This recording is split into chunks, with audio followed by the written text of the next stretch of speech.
بسم اللہ الرحمن الرحیم۔ حضرت عمر رضی اللہ تعالیٰ عنہ سے روایت ہے کہ حضور نبی کریم صلی اللہ علیہ وآلہ وسلم نے فرمایا، اے عمر، یمن سے جہاد کے لیے آنے والی جماعتوں میں قبیلہ مراد میں سے ایک شخص اویس نامی آئے گا۔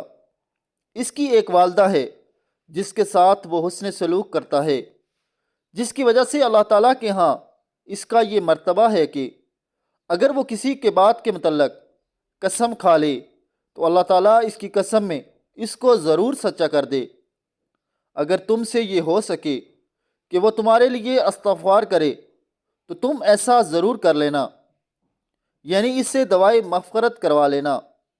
چنانچہ حضرت عمر رضی اللہ تعالیٰ عنہ نے حضرت اویس کرنی رحمۃ اللہ سے ملاقات کی اور اپنے لیے مغفرت کی دعا کروائی۔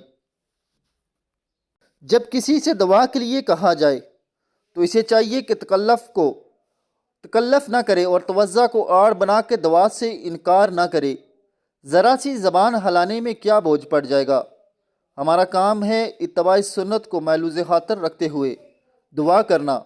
دعا قبول کرنے والی ذات تو خدائے قدوس کی ہے۔ اللہ پاک ہم سب کو اس پر عمل کرنے کی توفیق عطا فرمائے، آمین ثم